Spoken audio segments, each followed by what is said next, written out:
দীর্ঘ টানাপোড়েন এবং রাজনৈতিক বিরোধিতার অবসান ঘটিয়ে অবশেষে পশ্চিমবঙ্গে বাস্তবায়িত হতে চলেছে কেন্দ্রের মেগা স্বাস্থ্য বীমা প্রকল্প আয়ুষ্মান ভারত।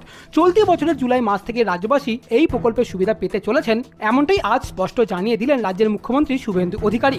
তিনি আজ জানিয়েছেন, পশ্চিমবঙ্গের স্বাস্থ্য পরিকাঠামো উন্নয়ন এবং আয়ুষ্মান ভারত প্রকল্প চালুর জন্য কেন্দ্রীয় সরকার প্রথম দফাতেই 976 কোটি টাকা বরাদ্দ করেছে এবং এই জুলাই মাস থেকেই আপনারা এই আয়ুষ্মান কার্ডের সুবিধা পেতে চলেছেন। এবং সবথেকে গুরুত্বপূর্ণ বিষয়, স্বাস্থ্যসাথী প্রকল্পের সঙ্গে যুক্ত থাকা একটি বিশাল অংশ মানুষকে প্রথম দফাতেই সরাসরি আয়ুষ্মান ভারত প্রকল্পের আওতায় নিয়ে আসার পরিকল্পনা করা হয়েছে। অর্থাৎ যদি আপনার কাছেও স্বাস্থ্যসাথী কার্ড থাকে তাহলে কিন্তু আপনাকে সবার আগে এই আয়ুষ্মান কার্ডের সুবিধা দেওয়া হবে।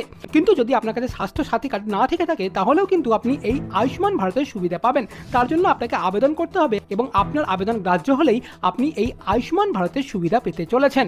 আয়ুষ্মান ভারত নিয়ে আরও বেশ কয়েকটি গুরুত্বপূর্ণ বিষয় বলবো আপনাদের পরবর্তী ভিডিওতে। এই ভিডিওটিকে অবশ্যই একটি লাইক দিয়ে দেবেন। পরবর্তী ভিডিও আপডেটের জন্য অবশ্যই পেজটিকে ফলো করে নেবেন। এরপরেও যদি আয়ুষ্মান ভারত সম্পর্কিত আপনার কোনো রকমের প্রশ্ন থাকে তা অবশ্যই আমাদের কমেন্ট বক্সে লিখে জানান। পরবর্তী ভিডিওতে আপনার প্রশ্নের উত্তর দিয়ে দেওয়া হবে।